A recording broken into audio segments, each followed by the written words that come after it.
בסייעתא דשמיא, מסכת Bava Metzia, page 35.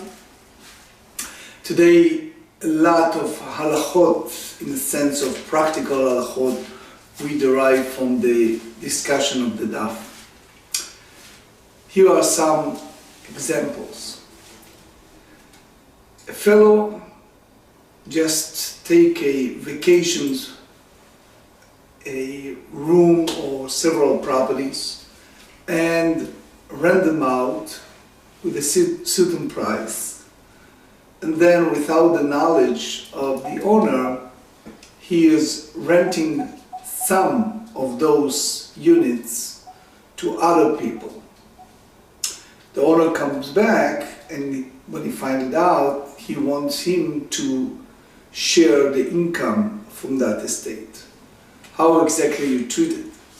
Furthermore, a fellow gave an envelope to another fellow to just give it to someone else in a different city. He said, you're going on a bus to a different location, take this envelope, and somebody else in different stops, in different location will pick it up.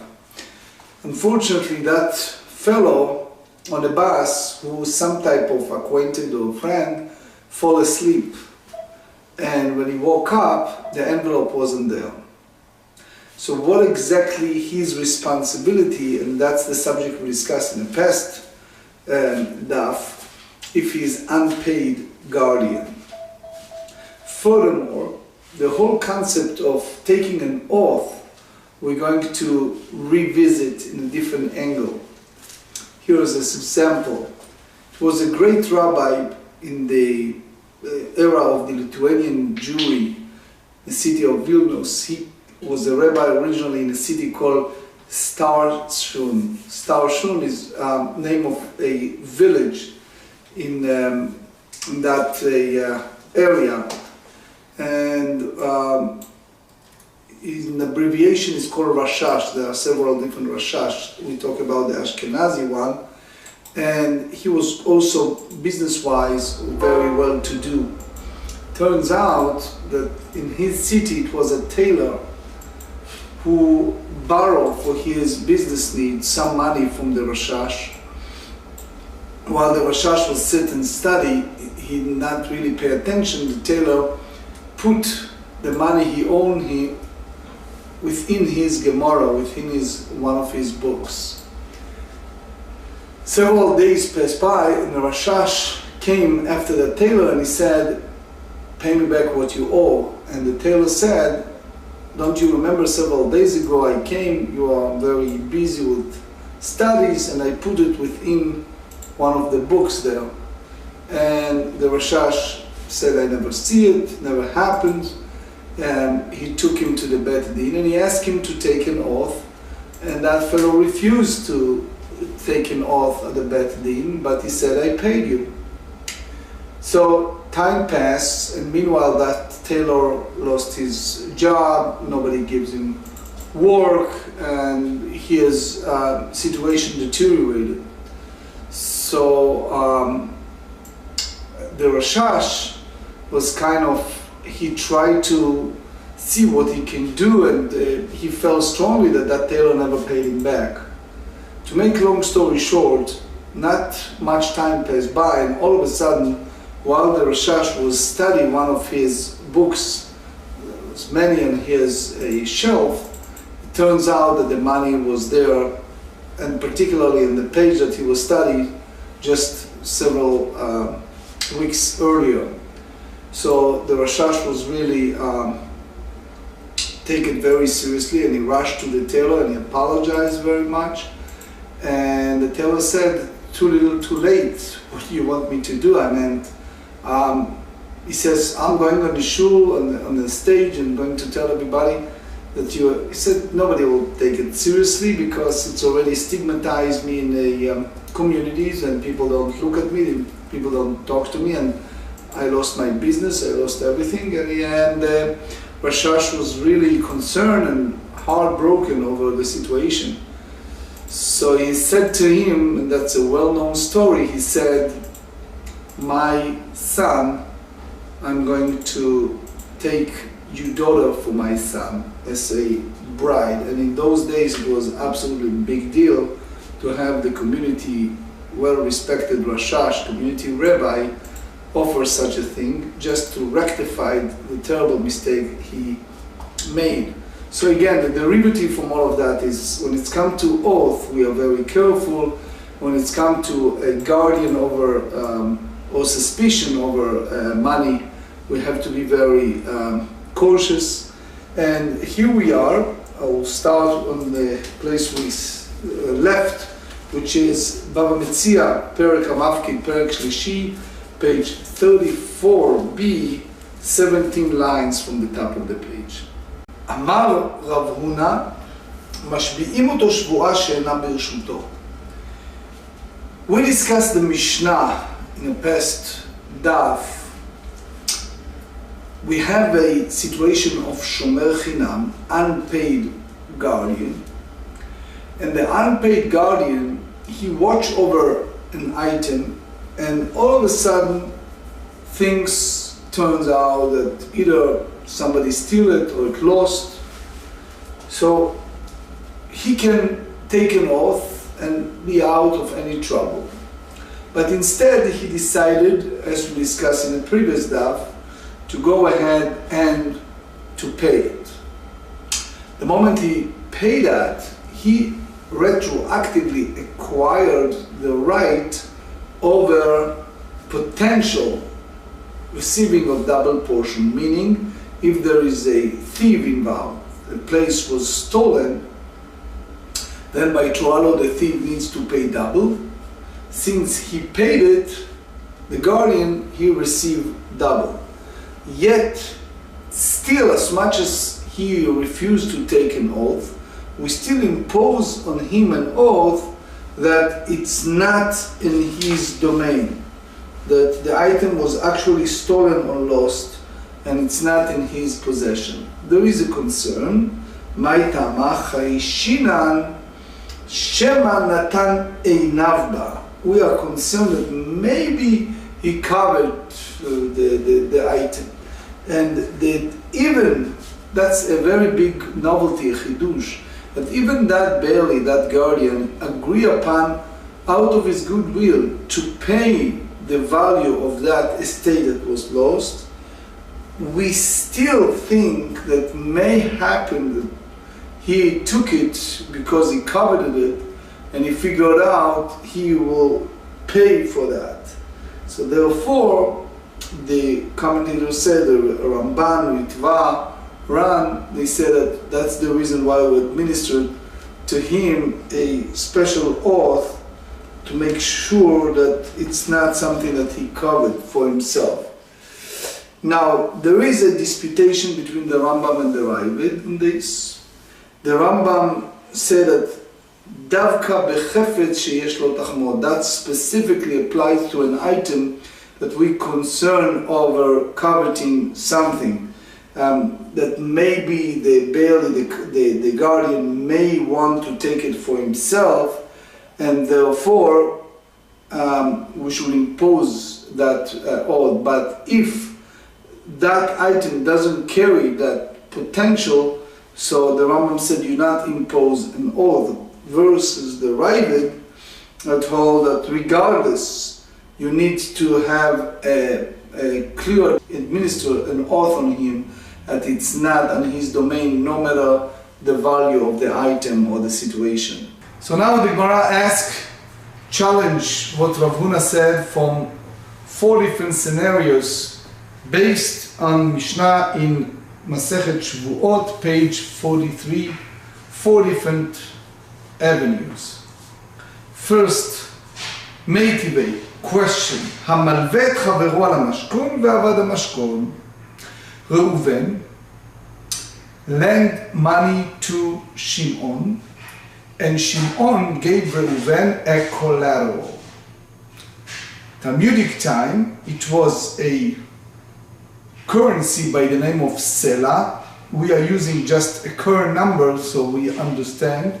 So let's say Sela is, for our discussion, $10,000. Reuven gave Shimon $10,000, $10,000. Shimon in exchange gave him something that carries a value of $10,000. המלווה את חברו על המשכון ועבד המשכון.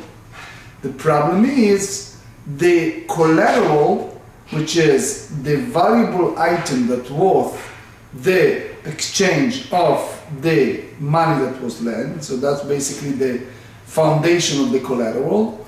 Unfortunately, Reuven, upon receiving it, he held it, and all of a sudden he lost the collateral. ואמר לו, סלע הלוויתיך עליו, שקל היה שווה. Reuven said to Shimon, I lend you a sela. Again, we're just using currency of today. I lend you $10,000. The collateral that you gave me in exchange, the value is shekel, which is half a sela, which is value of 5K. Meaning, you, Shimon, the borrower, owed me shekel, which is 5,000, because the collateral that I lost as a lender, I, Reuven, lost the collateral, carries a value of half of what I lend you. Now, it's important to know that both on page 80b and also you see it in Tractate Shvuot 43 and 44 is a serious question how you treated the lender, Reuven. Is he considering a unpaid guardian or shomer sachar, a paid barely, a paid guardian?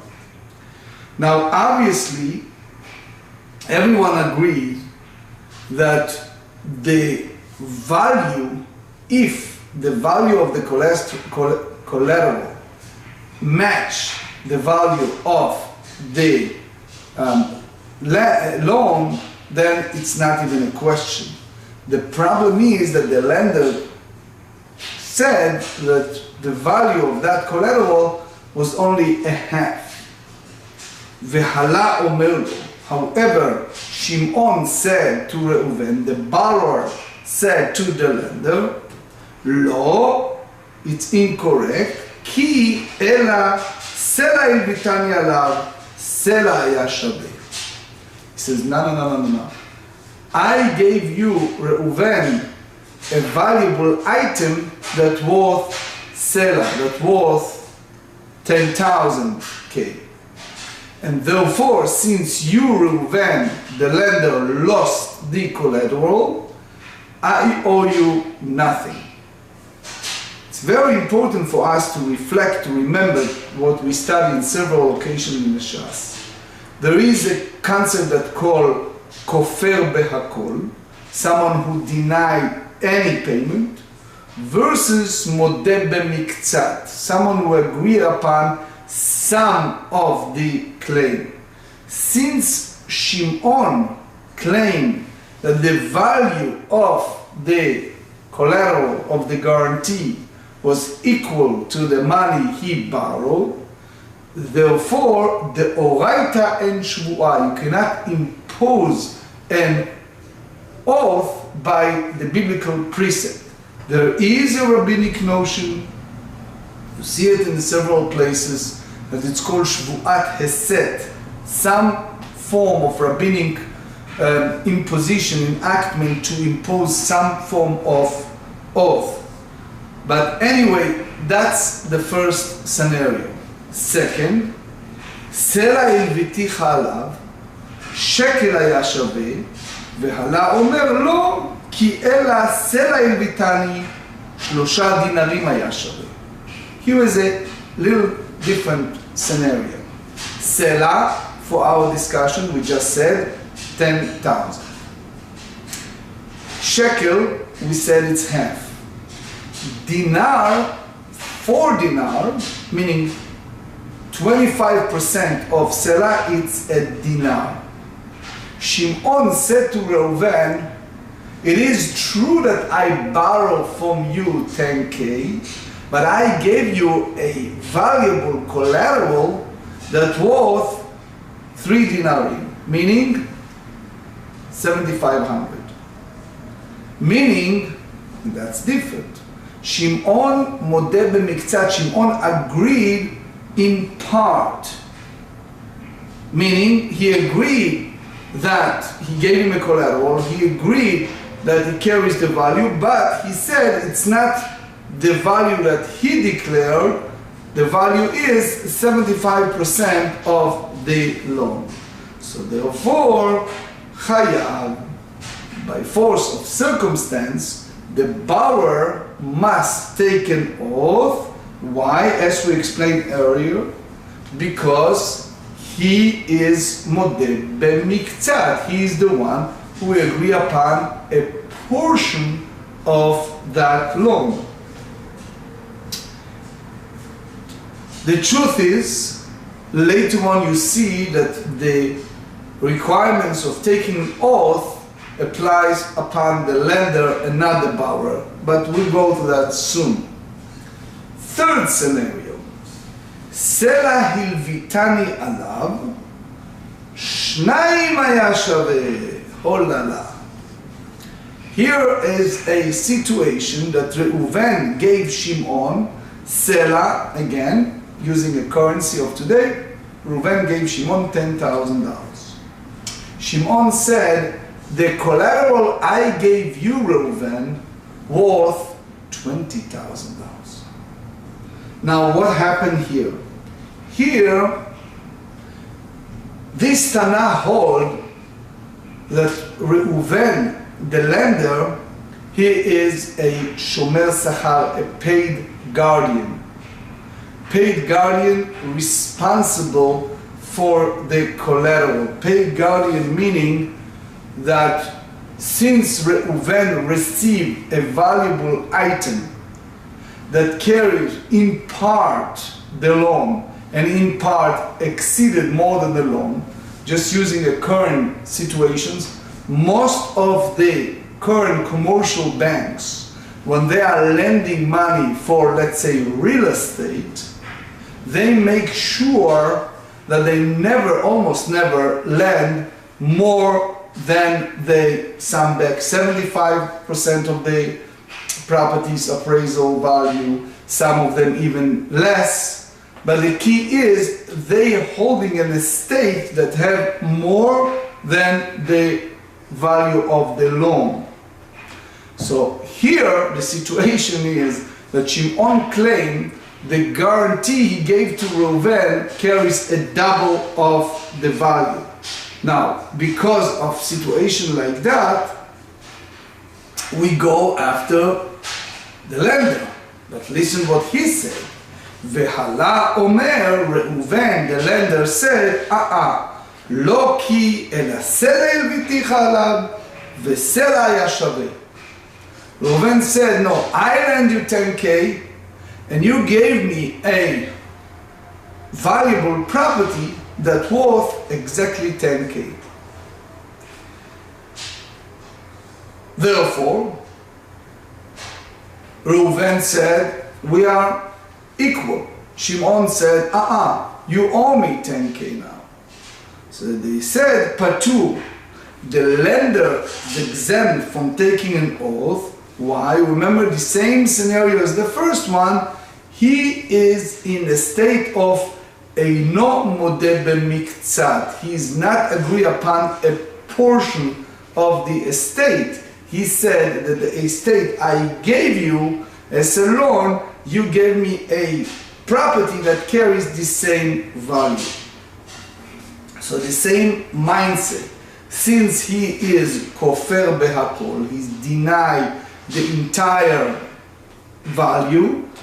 So the Gemara in Bava Kamma said, as we mentioned earlier, that usually the lenders take a collateral that carries more than the loan. But the last scenario of the Mishnah, they said, Sela hilvitani alav, shnayim haya shaveh, הלה אומר לו, כי אל הסלע הלוויתי חלב, 5 דינרים היה שווה. חייב. You remember we said that 4th dinar, each dinar is what? 25% of sela. Meaning 4 dinarim is sela. For our simple language, each dinar, let's say, is 2,500. So 4 dinarim meaning 10,000. Here, Reuven and Shimon. Reuven said, I lend you sela, meaning I lend you $10,000. And therefore, I took the collateral, something that carries the value of sela, but more than that. And he said, the borrower said, no, I gave you collateral, something that worth 2 slaim, meaning you gave me, Shimon, $10,000 loan, I gave you property that worth 2 slaim, meaning $20,000. Reuven come in and he says, no, the loan I gave you was 10,000, but the value of what you gave me, the property that I lost, worth 5 dinarim, meaning $12,500. And therefore, since I gave you a loan which you admitted of 10,000, I owe you only 2,500. Now, this is very similar to the second scenario, just the opposite way, meaning here Reuven modeh b'miktzat. Reuven agreed upon some of the payment. The argument is between Reuven, who said that the value of the collateral is 12,500, is sela and 1 dinar, meaning 5 dinarim, 5 dinarim is sela and a quarter, versus Shimon said the value of what I gave you, it's worth 20k, 2 slaim. So since Reuven modeh b'miktzat, so here we have no other choice but to impose upon Reuven, the lender, to take an oath that the value of the collateral was 5 dinarim, was 12.5k. Mi nishba. So the Mishnah concluded and asked, who is the one who takes responsibility of this oath over the collateral? Who of these two? Mi shehapikadon etzlo, meaning the lender, the one who carries the collateral, he is the one who needs to take an oath. Why? Shema yishava zeh v'yotzi hala et hapikadon. Look how smart the rabbis are. They said, if you impose the oath upon the borrower, upon Shimon, guess what's going to happen? Shimon take an oath. Reuven all of a sudden pull out the estate, the collateral that he was actually hiding. Meaning, in that sense, Reuven is hiding the collateral, which is, he created a situation that we assume it can be intentional. Tosfot argue if it's intentional or not, but the key is that he created a situation that the borrower, Shimon, will be for the future pasul le'edut, will be invalid to be a future witness, to take any oath. Is a question between Rashi and Rabbeinu Hananel how to take this statement. Rabbeinu Hananel said that it can create a chilul Hashem, shvuat sheker, it can create a taking oath in vain, it can create a desecration of name of God, it can create a big frictions and hates and bigotry and problems between the two. Because Tosfot argued and said, okay, let Shimon prove, but the problem is, the moment you do that, and my teacher, Shlomo Zalman Auerbach, explained that so beautifully. He said, trace the situation using, again, modern days numbered. Mr. A purchased a car. He purchased a car for, let's say, $50,000. 2 years later, the car, by the appraisal, worth $45,000. Okay? He thinks that the car is worth $48,000. Why? Because the mindset, the psyche of people, they're always thinking that their estate carries more value, many times more than the real market value. So therefore, we can create a situation upon the borrower who makes an oath in vain over estate. Again, he claimed that he's worth 20,000. The other guy said it's claimed for 5 denarim, for 500. So now the Gemara dig in the last part of the Mishnah. And what we said in the last type of Mishnah, that the lender needs to take an oath because we're concerned that maybe if we impose the oath upon the borrower, he can make him in the future invalid to take an oath or do anything and the secretion of God's name. Ahaya, since the Mishnah in Tractate brought 4 different scenarios, to which one this type of oath applies to? Ilema haseifa, if you tell me that this applies to the 4th one, the last clause of the Mishnah, meaning that the borrower claimed that that collateral was worth 2 sla'im, 20,000, and the lender said that it's worth only 5 dinar, which is 12.5K. The question is, why the Tana needs to tell us that the lender, Reuven, is the one who needs to take an oath? ותיפוק לי דשבועה גבי מלווה. We should say that this type of oath should be imposed upon the lender. דהקה מודי מקצת הטענה. As we said earlier, he confesses, he agreed on some part of the claim. Why? Because he agreed upon what?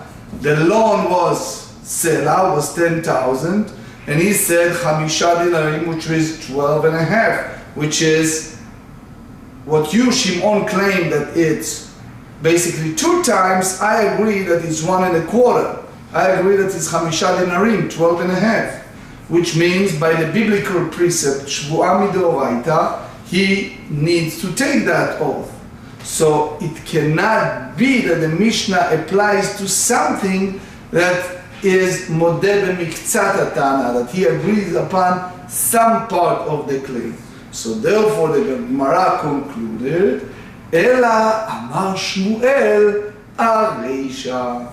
Shmuel said that this applied to the first clause, the beginning of the Mishnah. So the Gemara asked, my areisha, you remember that the Mishnah we have 4 scenarios. So if you tell me the first clause, what exactly you mean to say? Because remember the first scenario, we said that there is no any form of oath. So the Gemara explained, Aseifa dereisha, which means the last clause of the first clause. Meaning we have 4 scenarios. So that applied to what? To the second one, which is the last part of the first segment of the Mishnah. Now, if you look at the category of the 4 scenarios of the Mishnah, it's divided to actually 2 separate segments, right? The first, the reisha, the lender is going after the borrower, and the last 2 scenarios, the seifa, the borrower is going after the lender. So therefore, we are going the last clause of the first segment, right? Aseifa dereisha. what they said here. Let's review it again. It's so beautiful and obvious, right? Lucid. Sela hilviticha alav. Reuven said to Shimon, for that lost item, lost collateral, I gave you Sela, I gave you 10,000. Shekel haya shaveh. It was worth shekel. Shekel, remember, is half 2 shkalim, it's Sela. Meaning, I lend you 10,000, you gave me something in exchange as a collateral, but that value was shekel, which means that I still have to be responsible as the borrower is still responsible for payment of the value of 5,000 of another shekel, which is half a Sela left to the lender. Vehala omer, and Shimon responded to that and said, Loki, that's not the story the way you claim to the Bet Din. The truth is, Ela Sela ilvitani alav 3 dinarim haya shaveh. Meaning, I borrow from you, I Shimon borrow from you, Reuven, Sela, which is 10,000, but what I gave you in exchange, it's not worth shekel, which is 5,000, it's worth 3 dinarim, meaning 7,500. Now, Shimon, what did he say? He says, what I left in my loan, if you subtract the collateral, I owe you 1 dinar, which is the value of 2,500. Reuven said, you owe me 2 dinarim. And therefore, dishvu'ah gabel over. Now the imposition, the idea of imposing, taking an oath, applies to whom? Upon Shimon, upon the borrower. Why? The same scenario. Remember, modeh b'miktzat chayav shvu'ah. If you agree upon some of the claim, we impose an oath on you. And since Shimon agreed upon some of the claim as a borrower, therefore he is the one who needs to take an oath. Ve'amur Rabbanan, and here the sages put an enactment and said, in conclusion of the Mishnah, Lishtaba malveh, that the lender needs to take an oath that the value is only shekel, which is 5,000, and he can take from the borrower the value of shekel, which is 5,000, according to the way that the lender claimed that that's the value of what he owes him. What's the rationale? Rashi explained that the borrower already exempt from taking an oath. Why? Because again, remember, it's modeh b'miktzat, he agreed of some of that. And the concern is, Shema yishavaz.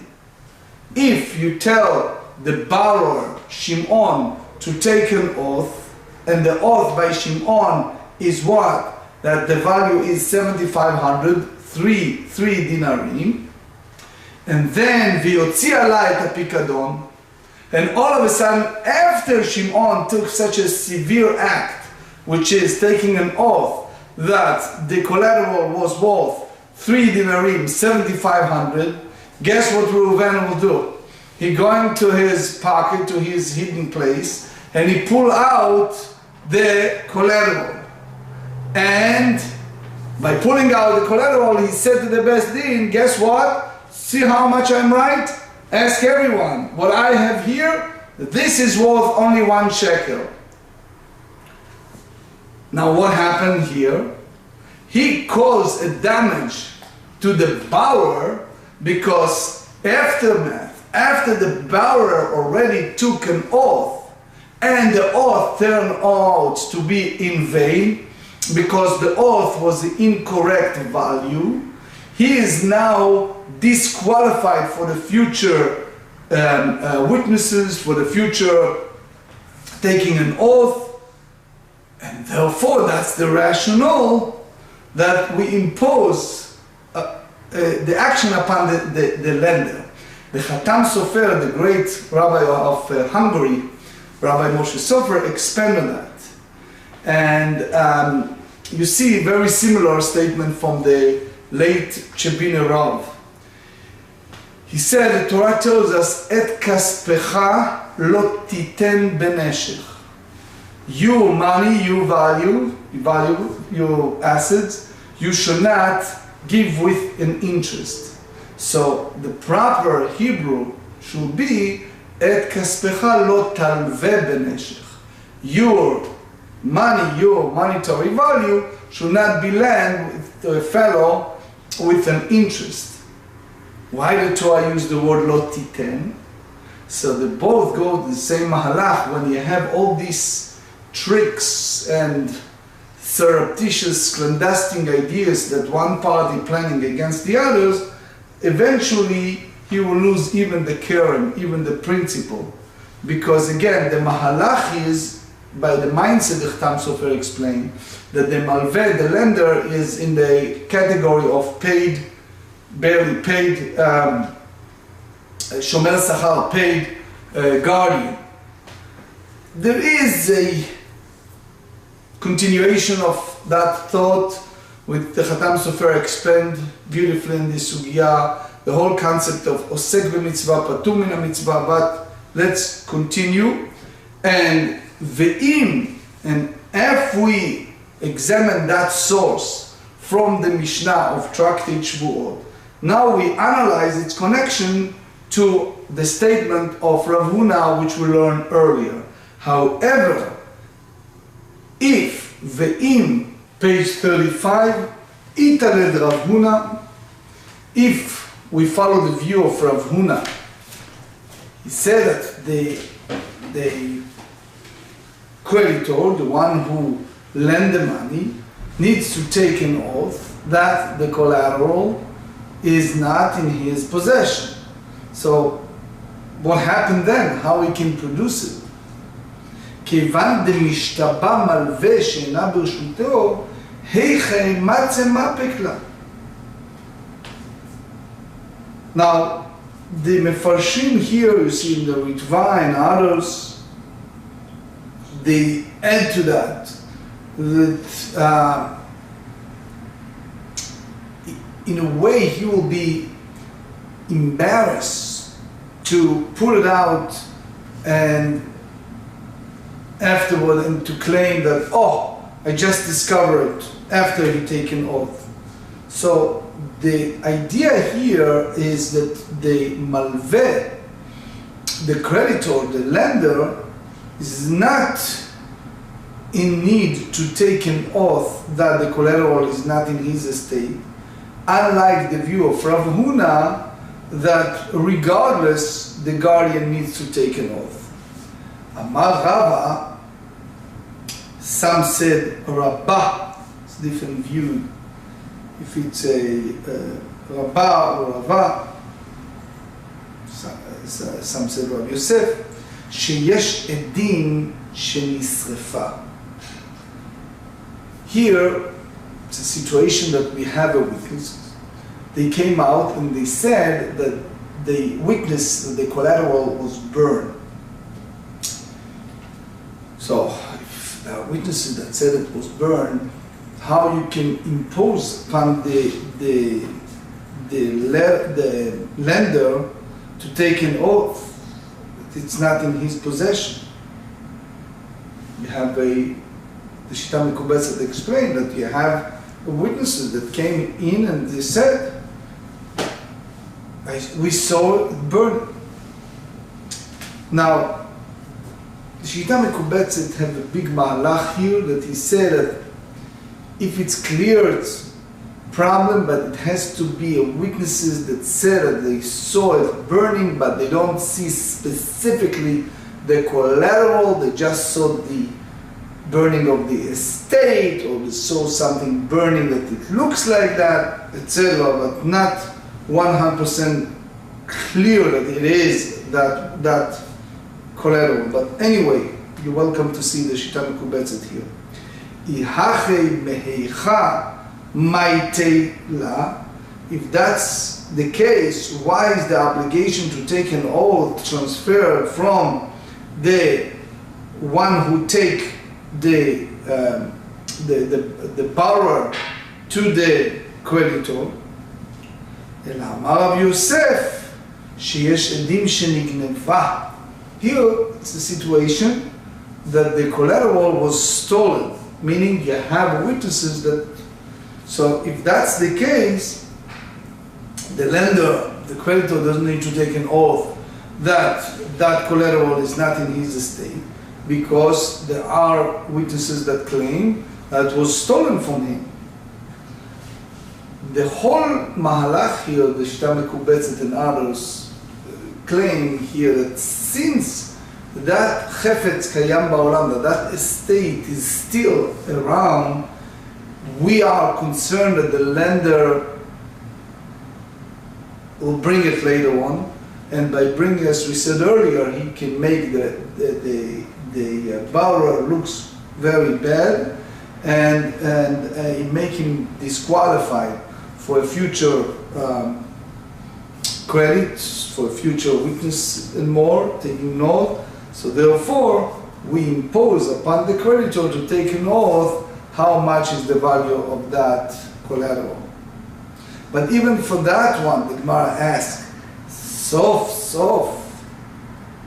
eventually even that collateral is still around, meheicha maitela.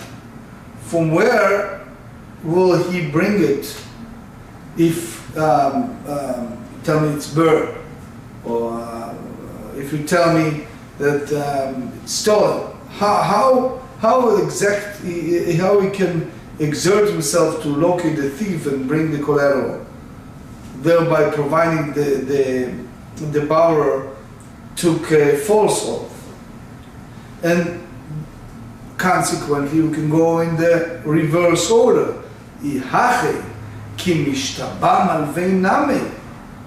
If you impose the oath upon the creditor, so guess what? He is taking an oath for the value of the collateral.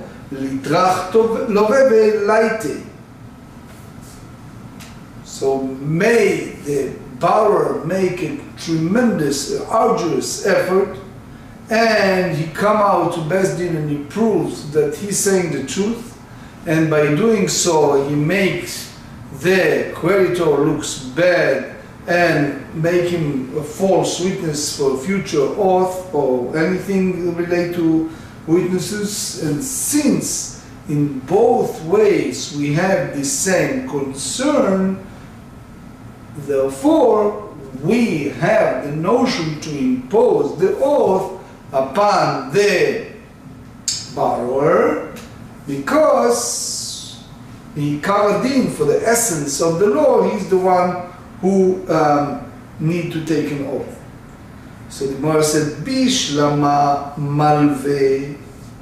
If you tell me that we are dealing here with the lender of the creditor that will recover the stolen collateral, as he knows who enters and exits his house, so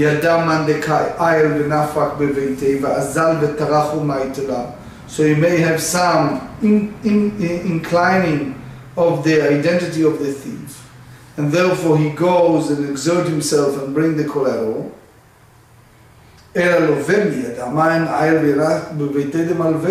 How the borrower can have any access or knowledge who enter and exit from the collateral's house? So therefore, is no inclining who is the thief might be. And we basically go by the Rashi here. There is a Rabbeinu Hananel that said that the whole idea of putting the oath should go the other way around. But there is a Ritva. See it in the Chacham Tzvi, Siman Kaftet, Chacham Tzvi in the chapter 29. He brings the Rambam. Chacham Tzvi brings it from Rabbeinu Shmuel. So they feel by the Rambam, the Gemara here can say that since he take an oath, Shmu'a she'ina b'reshuto, that it's not in his possession, so the problem is, if you talk about chefetz she'efshar liknot, if it's an item that you can go and buy,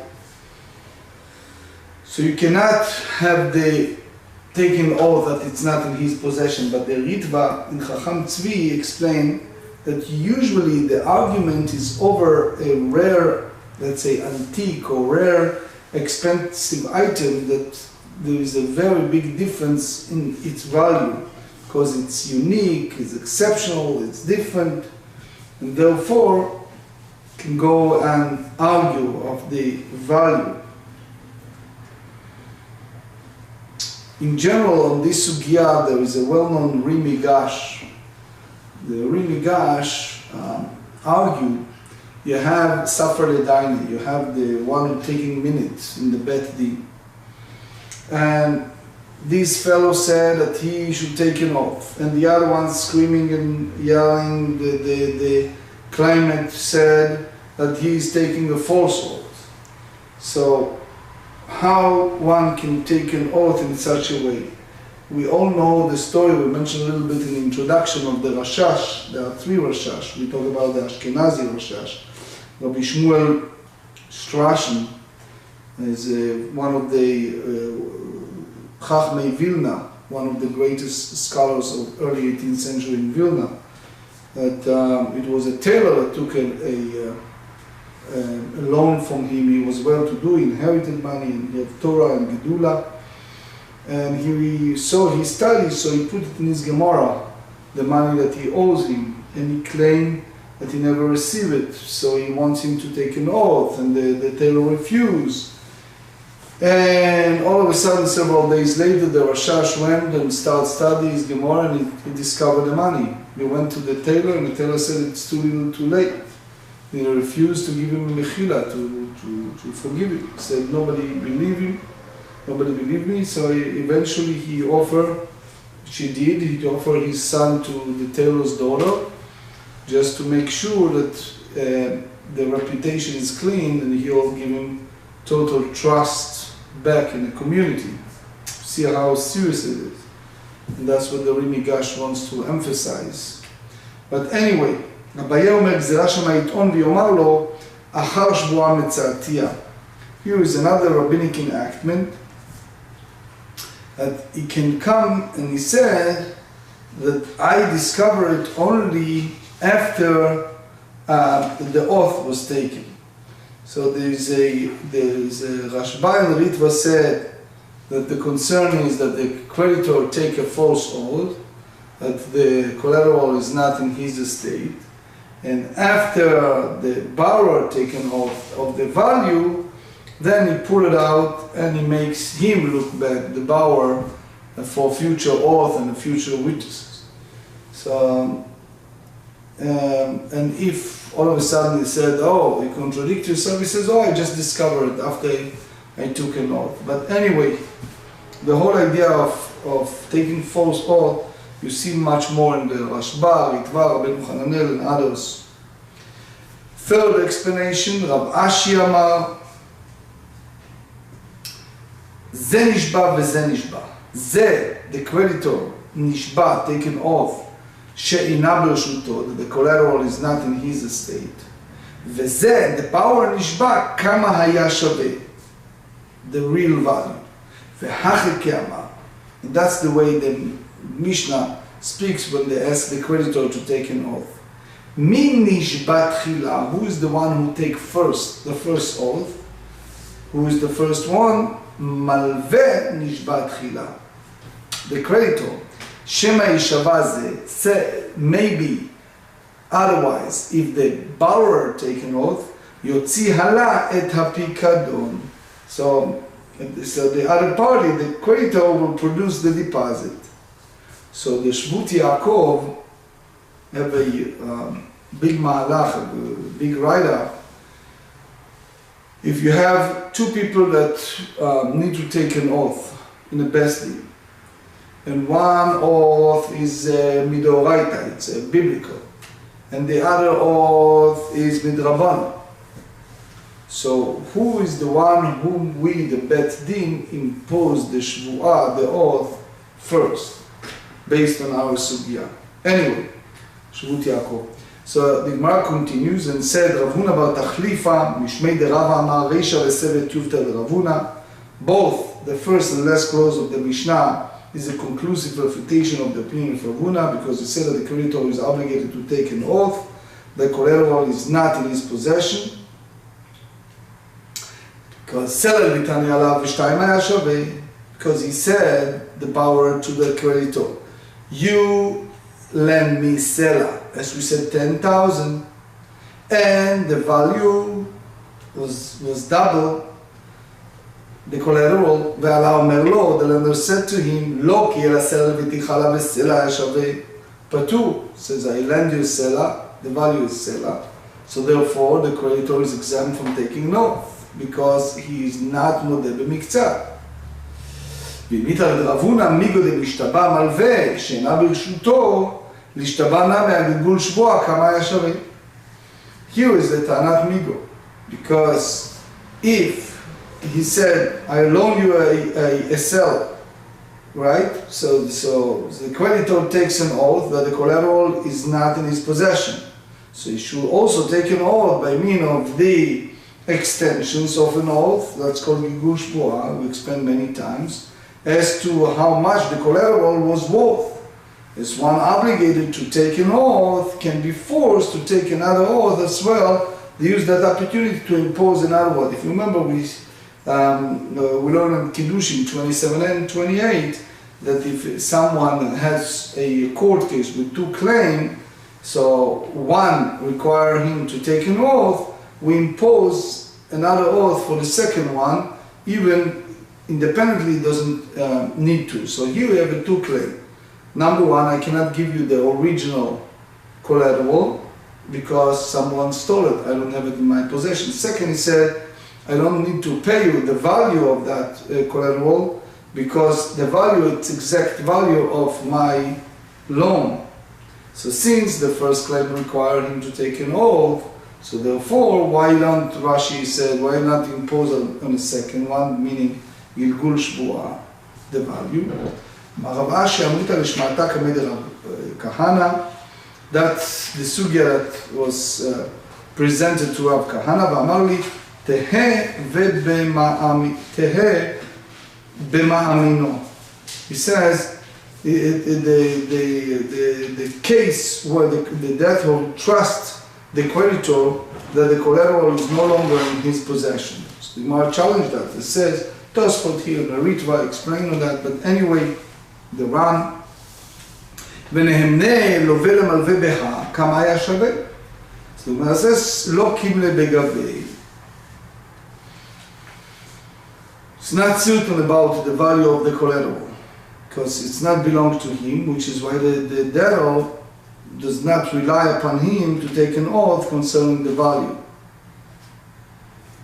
So they said, "V'nei malveh leloveh dekim lebegaveh." He said, "Lo me'eman li."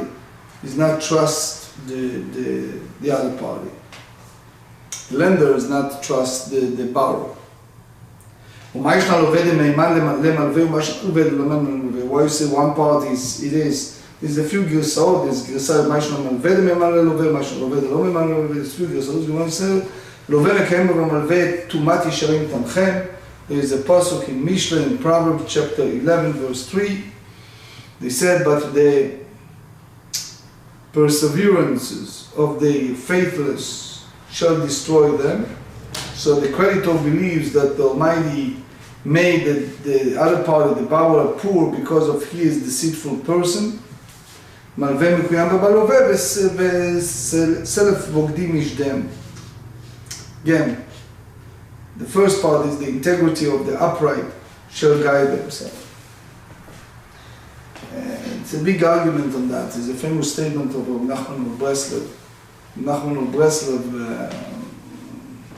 said that, you see it, the whole idea of attitude toward money. Many rabbis ask that. You see Maharit ask, Rabbi Yehuda Nasi, Torah Gdula, Mechabed Ashirim, how come? Anyway, there's a lot of explanations that why is that. But in general, Jewish history shows that it's not so. That righteous people many times suffer poverty. The Zusha of Hanipoli and many others. It's not Ibn Ezra, many others. Now we go to a story that relates to what we learn in the Mishnah. How gavra the afked keifei gabei chavrei. Keifei, most of the commentators hold that it's a precious jewelry, precious some type of jewel.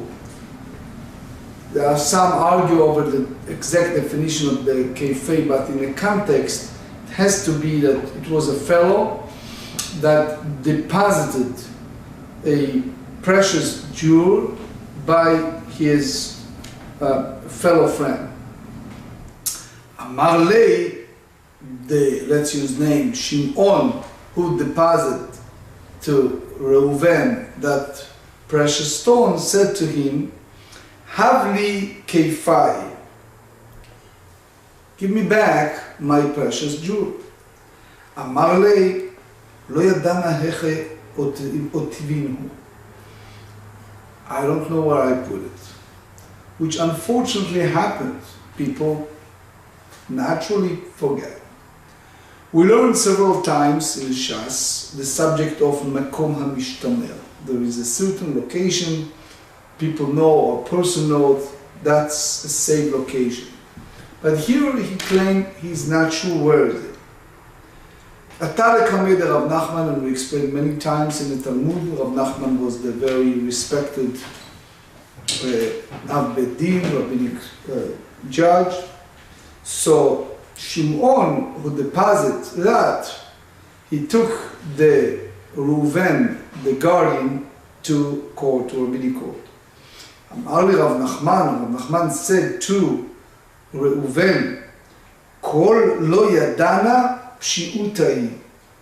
If you tell me you don't know where is it, sorry, but it's your responsibility, and therefore you are negligent.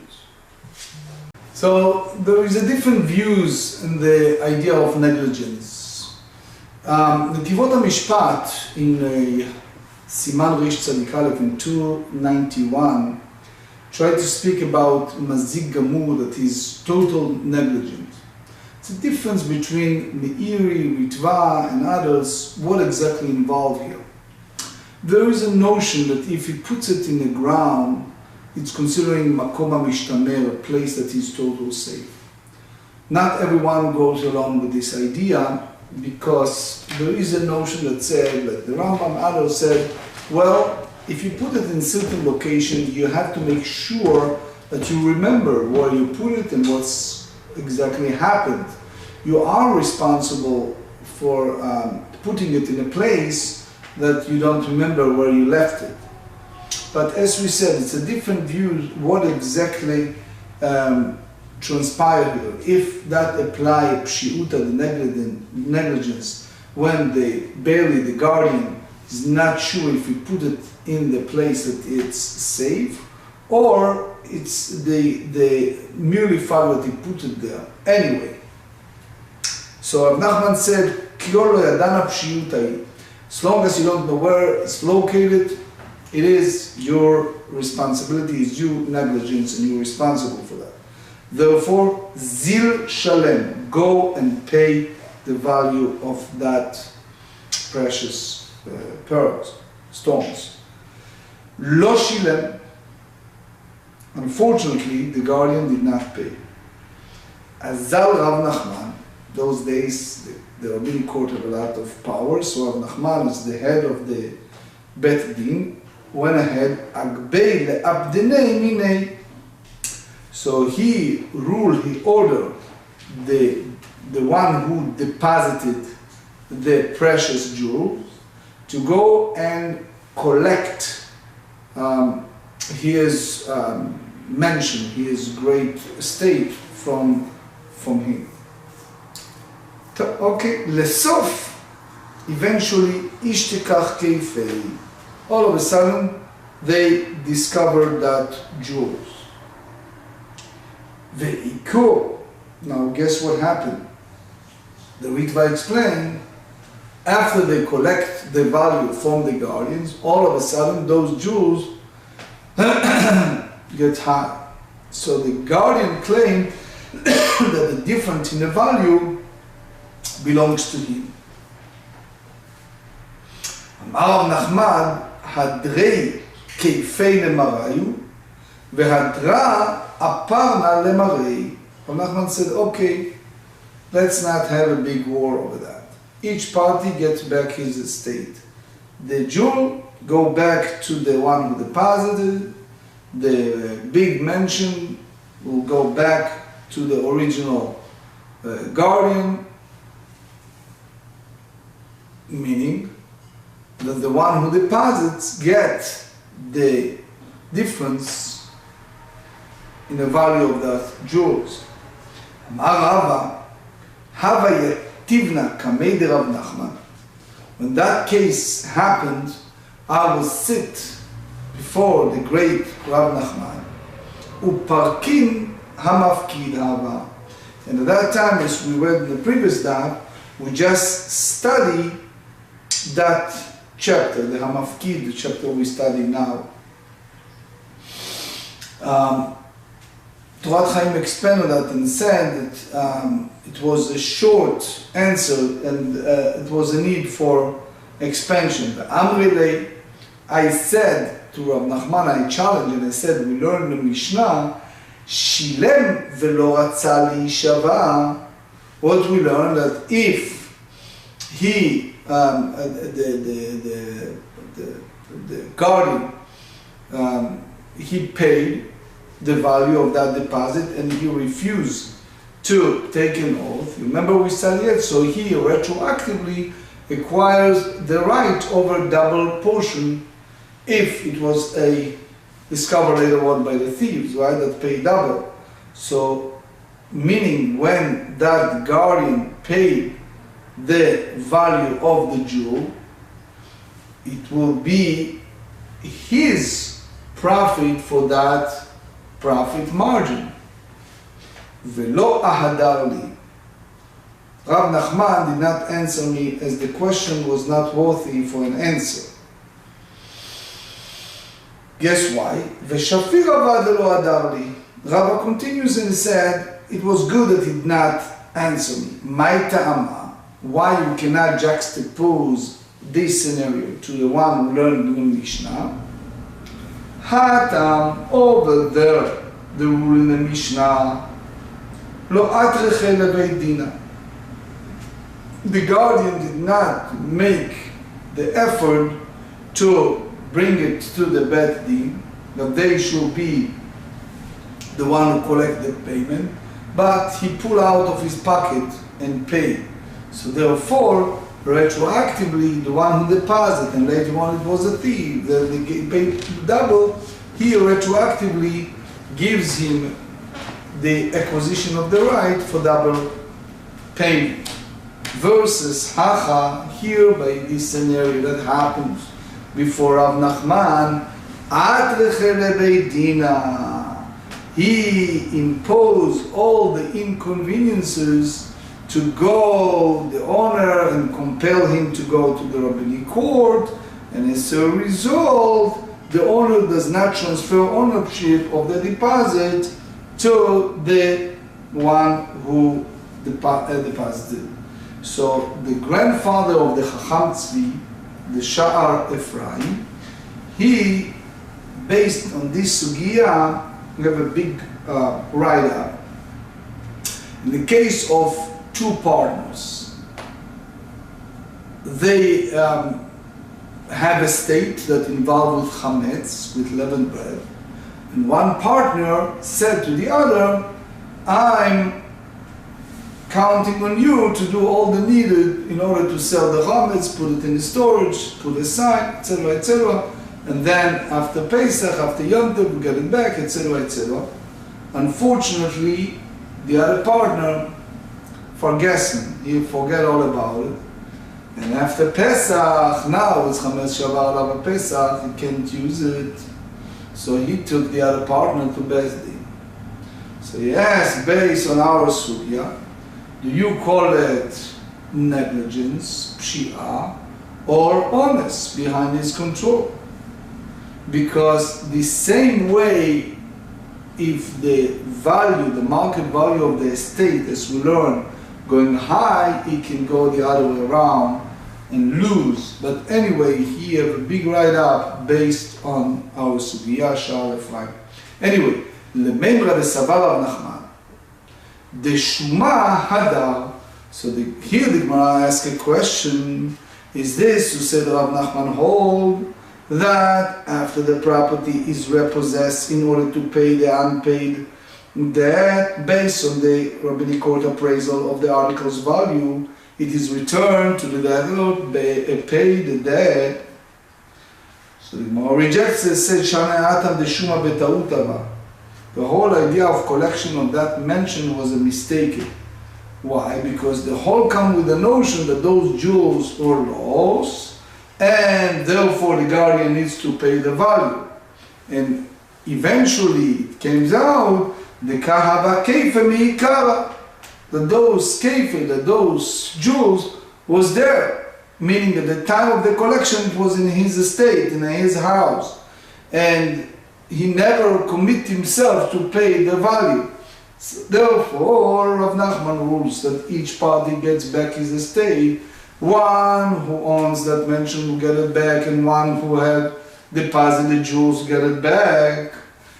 Versus when you speak about real estate, the real estate that you collect or possess or repossess as a collection for debt, that considering as a total sell in exchange for that debt, and you can take it as a mistake, and therefore now we understand why Rav Nachman holds that it's not returned to the bearer, to the borrower.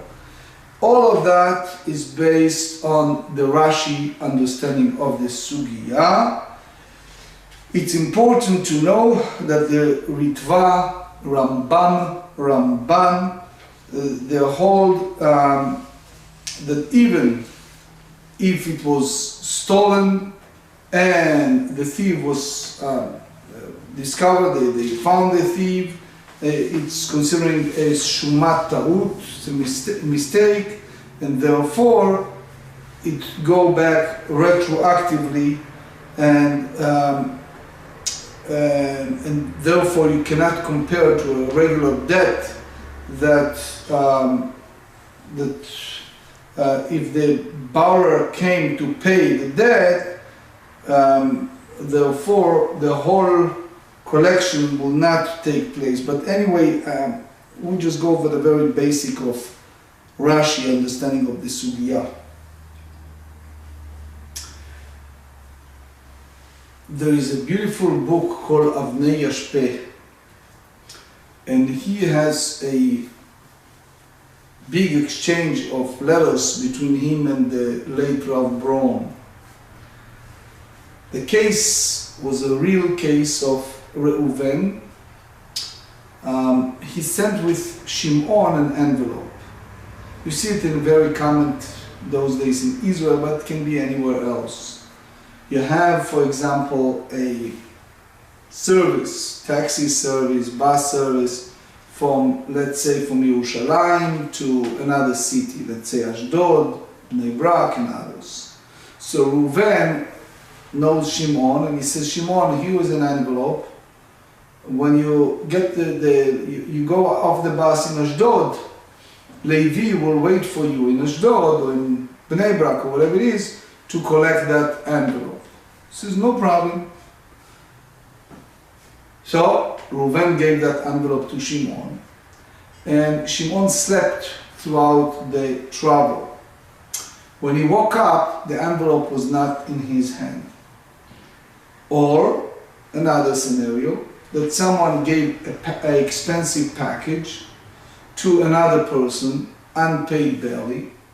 He was in Bnei Brak, he has a basic Torah scroll, just was written and need to be tied together to someone. And he asked that yeshiva boy to bring it to Ashdod, and someone else will pick it over there. And all of a sudden, he lost that.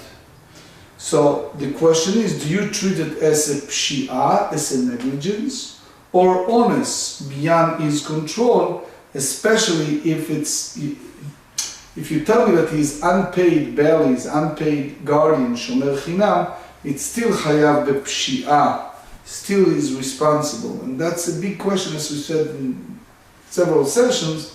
The moment you accept it, if you go by the Rambam, it has to be a statement from both parties that you're willing to be a shomer, and the other party need to ask you to be a shomer. So both parties needs to ask to be a guardian, and the other party utterly express that he accepting that upon himself. But anyway, Amrei Nahar De'ei, the sages of the city of Nahara say, after property is repossessed in order to pay an unpaid debt based on the rabbinic court appraisal of the article's value, it returned to the debtor, provided he repays the debt from the time of the appraisal until the 12 months of the year have passed. Shuma Adar Prisa Elchei Shata. I came from the city of Nahardea, Usvirali, in my best knowledge, Shuma Hadar Le'olam, says that the appraisal of the article value can always be returned. Meaning, if the debtor pays his debt, he can be reclaim his property at any point. So the Gemara rules, Behilcheta Shuma Hadar Le'olam, Mishum Shene'emar, Ve'asita Hayashar Ve'atov. They said in Deuteronomy chapter 6, and you shall do what is right and good. So the owner of the property appreciates his property more than another person would, and that's what we explained earlier. That remember we said it in the car. Person can say, "Oh, I purchased this car in the 50K. Now 2 years pass by, it's worth 45, while the real value can be 38." That's the way it is. But based on that is a big write-up among the Achronim, how you treated collection of bank, of estate, in the selling note or selling foreclosure and things like that. Pshita, it's obvious. Shamul lebal chov ve'azaliu v'shamul lebal chov didei. Amrinan Levi said to the second borrower, the second lender, lo adif ad migavra de'atit minei. You are not better than the one who came to possess the property, just as the first debtor can repay the debt and reclaim his property from the creditor. He can also reclaim the property from the creditor of his creditor. If the creditor was received appraisal land, sold, or bequeathed to his heir or gave it to as a gift, he cannot reclaim the land from those who acquire it as their land. לא עדיפת מגברא דעתת מיני זב נאורתא ואייב במתן עבדיין בעיקר דעתא דאר הנחות. All three, the one who acquired, the one who inherited, the one who received it as a gift, ולאו דעתא דזוזי נכות, and there is not the intent to receive money that they descendants to the land. Rabbeinu Asher, the Rosh, asked if that statement, the amount apply only if it's the same amount or not. The Rosh holds that it's only if it's equal balance. Shamur leisha ve'in nistva. we learned several times the נכסי צאן ברזל, נכסי מילוג. נכסי צאן ברזל, a state that woman comes in and she have, let's say, a field, she owns it, she have it, and no matter what, it's her. נכסי מילוג, as long as she's married, the appreciation of the estate go to the husband. So here, there is a money that one owes that woman, and then she got married, and part of the marriage agreement, she brought the estate to her husband as נכסי מילוג, as something that he can possess, can benefit from that. Or שמעו מיני דאישה ונסבה. Or the other way around, she owned prior to her marriage with other people, and they collected that estate, and then she got married, umeta. While the husband is alive, she passed away. בעל בנכסי אשתו לוקח הווי. The husband, with regard to his wife's property, is that of a buyer. He does not return property that was appraised or repossessed to pay his wife debt.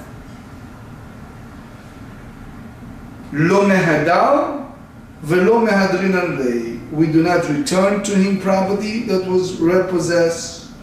He did not return property, and we did not return to him property that he repossessed from his wife if he pays her debt.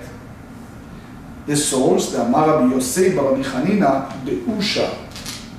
We know, based on Gemara in Rosh Hashanah 31, that under those circumstances at the end of the era of Second Temple, that the Sanhedrin, the Supreme Rabbinic Court, need to move from one location to another because of the persecution and more.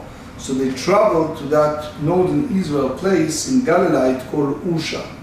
So they make several well-known enactments at that time. So the Rabbi Moshe Weisblum, at the time that Sanhedrin located in Usha, they make a rabbinic ordinance that said, האישה שמכרה בנכסי מילוג בחיי בעלה, if the situation is that the woman sold part of her estate, of the property that we call נכסי מילוג, the property that during the life of her husband, and she died, ומתה, הבעל מוציא מיד הלקוחות. The husband repossesses the property from the purchases. The property belonged to his wife, while the profits occurred after marriage belonged to the husband.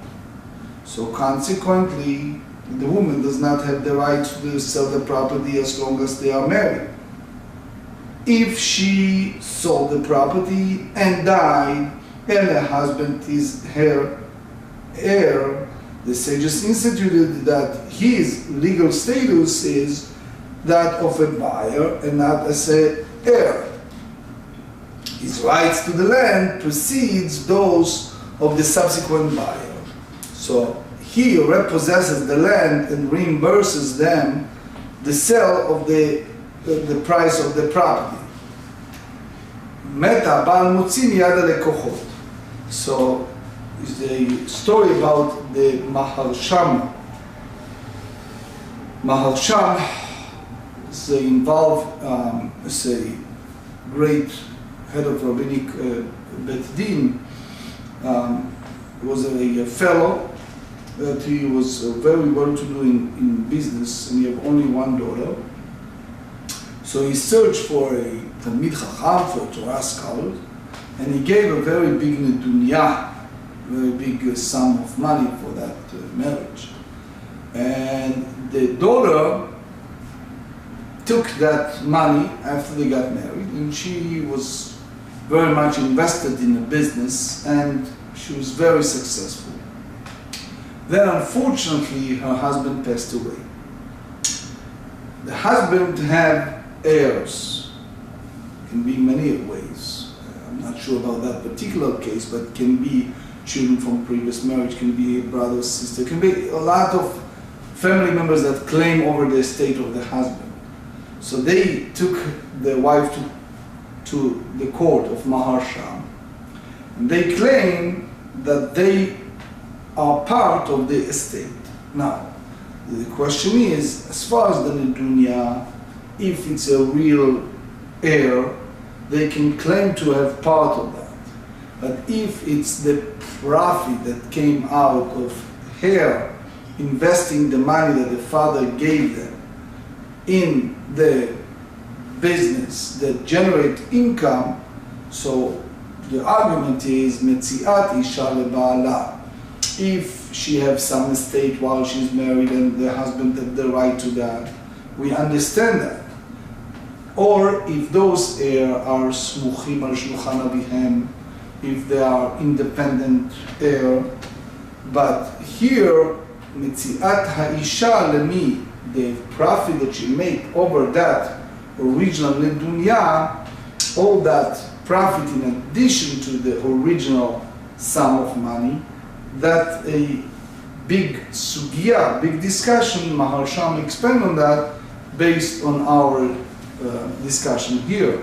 Page 35b, Agbei Ihu Bechovo.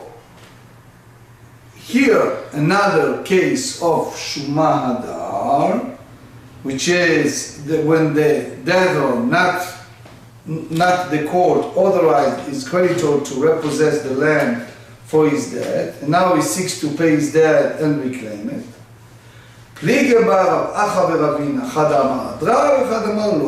One said that the estate returned to the borrower, and one said no.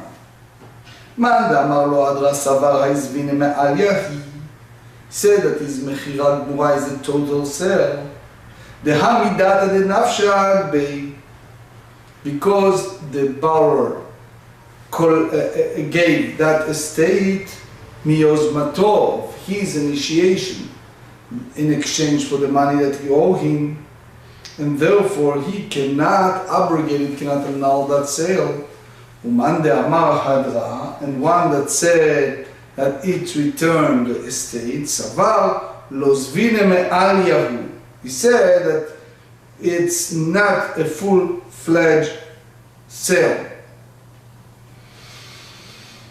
That retroactively it turns out that the borrower did not have the full heart intent to give that estate in exchange of the money he borrowed. And the fact that he authorized the repossessions of his initiative and did not wait to come to court for a ruling that his land repossessed does not make it full-fledged sale.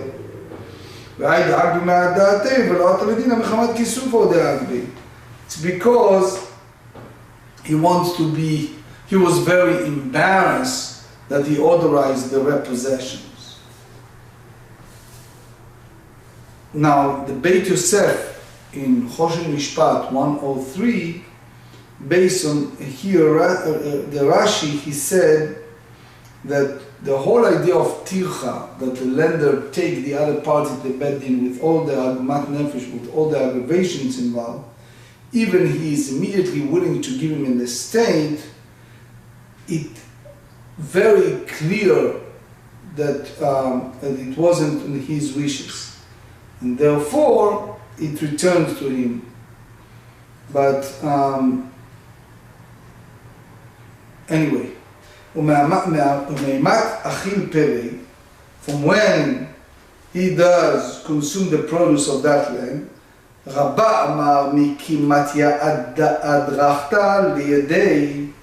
Rabbah said he consumes the produce from the time when his document of authorization reaches his possession, Adarcha, which means Adarchta, that's the time the Beddin rules that all the estate of the borrower belongs to him. That's the documentation that authorized him to repossess the property of the debtor in payment of the debt wherever the property is located. Abaye Amar, Edav b'chatumav zochin lo. He does not need to wait until he receives the document. The document's witnesses with the signatures acquire that land on his behalf. So the moment he signed the document, it's over, the land is his. Rava Amar Michi Shlimu Yemei Achrazta. Rava said, from the time when the day of proclamation concludes, which is after the property belonging to the dead is located, the rabbinic court proclaimed that the property will be authorized to raise funds to repay the debt. So even after the document of authorization reaches him, the creditor is not entitled to the produce as someone else may purchase it. So if the creditor enters the highest bid, he is entitled to the produce. Now, Shimon said, let's put it this way, Reuven owed money to Shimon. So he had this shtar, this document, that worth, let's say, 100K. And he said, I'll give you a half. Meanwhile, the estate went high. So the question is, what do you do? It was a case like that in the Beis Din in Israel, remember vividly. Was a fellow that borrowed money from another fellow to marry his children and everything, and he couldn't pay it back. So let's say value of 100K. So he said to the other party, you know what, I have in the Negev, in South Israel, an estate. So the other fellow said, all right. So it was before Yom Tovim, before the high holidays. So they signed a Zichron Dvarim basic agreement that half of that estate, which the other party thought is worth 200K, goes to the one he owes the money. High holidays pass by and they travel there to check everything. It turns out that the builders are building around that estate and it is not worth 200K, it's worth 2 million K. So now one party said, I gained that difference, like a greedy attitude. The other party said, excuse me, I owe you 100K, we just have a basic initial agreement, but the final decision was upon getting there and having an appraisal and everything. So now it turns out that you have only about 20% of this estate and not 50% of the estate. So there's a discussion in Beit Din based on that of Poskim, based on our Sugya. Mishnah Kedosha. הסוחר פרה מחברו והשאילה לאחר ומתה. One who rents a cow from another and he lent it to another person.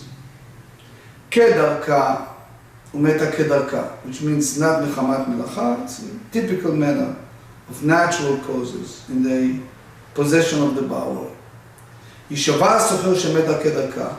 So here the renter needs to take an oath that it was in a natural way, והשואל ישלם לסוחר, and one who borrowed need to pay the renter for the cow that he borrowed. So the renter is exempt in a case of damage due to a circumstance beyond his control, including death, but a borrower is liable to compensate the owner even for the damage due to circumstances beyond his control. אמר רבי יוסי, כיצד עלה עושה סחורה בפרתו של חברו? What exactly happened here? You tell me that one party make a business, the renter of a profit for another person, another cow, אלא תחזור פרה לבעלים. The cow should return to the owner, which means the renter needs not to take an oath, but the borrower must compensate the owner for the cow.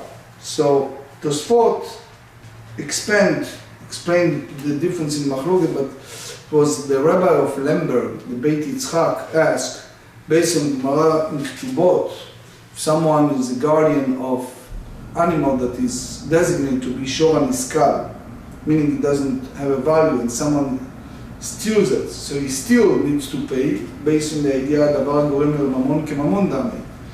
So here, how you treated that. But anyway, Tosfot also explained that we're running out of time, so just let's finish this sugya. אמר לרבי ברבין להבי מכדי סוחר במה יקן אליי פרה. בשבוע, נעים עליהם מזכיר לסוחר, דל אנט ודל שבועתך, ואנא משתה דינה בעד ישועל. אמר להם, מסברת סוחר בשבוע ודקקן אליי. משעת מיתה ודקנו, שבוע כדי להפיס דעתו של בעל הבית. So there is a well-known Or Sameach based on this sugya that asks, here is a case, life insurance. Reuven and Shimon. Reuven owns an estate, Shimon is his tenant. Shimon said to Reuven, listen, I want to have a insurance for this estate. So Reuven said, I have just very, very basic insurance. I don't have insurance, full umbrella insurance. Shimon said to him, all right, that's the case, I'm willing to pay the insurance. So he paid the insurance. And all of a sudden, guess what happened? The house went kaput. It was a big fire, and now he collected the money from the insurance. So the problem is, the tenant paid for the insurance, and the landlord said, but he makes money over my property. And here you see in a case, Allah עושה סחורה בפרתו של חברו, one makes business over the cow of his fellow, who owns that insurance money. One party said, the tenant, I paid a monthly fee for the covered insurance. The other one said, well, but I give you the rights over my possession to make this insurance. Is that makes him a partner? How about people who wrongly, but who are doing double or triple insurance over estates? So is any claim of the original landlord, the owner, that it's, yes, there's a well-known teshuva from the Or Sameach based on our sugya, when and where and how is right or wrong for the landlord who provide the original estate to have any right for the claim if he didn't pay the insurance. אמר רבי זרע, הפעמים שהבעלים משלמים כמה פירות לסוחר, יחידה עד רמיני 100 יומי, ועד הרשעה למיני 90 יום, עד הרגע מיני תמלן יומי, ועד הרשעה למיני 70 יום, ומתה בתוך ימי שבתה, להקל שאלה ושאלה, מחייב חד הפרה. אמר לרבחה מדיפתי לרביני, מיחידי חד הפראי, איילה ואפקה, אפקה מסחירות דאיילה לשילה, אפקה משילה ואיילה לסחירות. אמר לי, מי איתה לפרה בעינה, דנמה לאחר. מר ברבשי אמר, אין לו עליהן אלא שתי פרות, אחד עד השאלה ואחד עד הסחירות. שום שאלה אחת היא ושום סחירות אחת היא. די שאלה כאן לגמרי, די סחירות עבד בימי סחירותי ומהדר למעלה.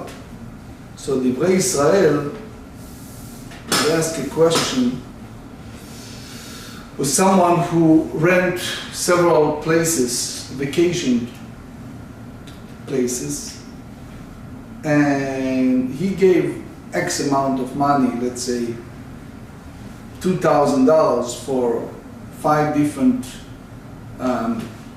small, let's say, apartments or homes or vacation places. All of a sudden he rents room for all those places, nothing in the country.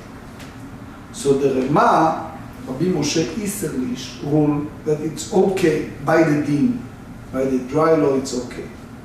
Come the Ktsot HaChoshen and ask a question.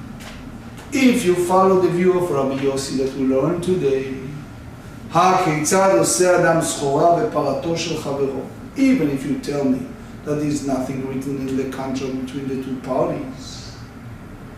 But how come? So the Ktsot HaChoshen explained that the Maaseh, if you get a collection of estate, let's say you get 4 different vacations home, and you pay a flat fee, and the idea is that the owner understands that this should be used for couples, and all of a sudden you have a large families using that estate, that's a simple gneiva, that's stealing, and obviously it's wrong, and you cannot make money over it. However, if he rent several estates for several months, and it's his, So the Ksod HaChoshen, based on the Rama, said that's not under the category of עושה אדם סחורה בפרתו של חברו. A person make business over a state that belongs to someone else because he is doing business with something that he quote-unquote owns, even for the short time, and therefore, based on the Rama, the Ktsot rule that it's okay and it's a mutar.